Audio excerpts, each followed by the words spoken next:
menu hari ini. Kicap, mari kita coba.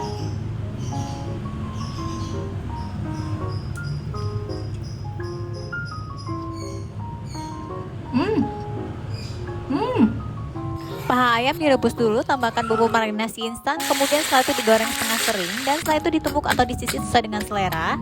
Nah, untuk bumbu dasarnya sudah aku tulis di caption ya, disangrai aja agar lebih smoky, kecuali terasi dibakar dan jeruk limaunya disisihkan. Kemudian bumbu diulek kasar, tambahkan terasi, panaskan minyak dan goreng hingga matang. Seasoningnya cukup dengan kaldu jamur dan lada. Kemudian tuang di atas ayam tadi dan beri perasan jeruk limau. Aduk-aduk hingga merata dan sajikan, dan ayam serelemo sudah jadi. Rasanya enak dan jangan lupa di recook ya. Happy cooking!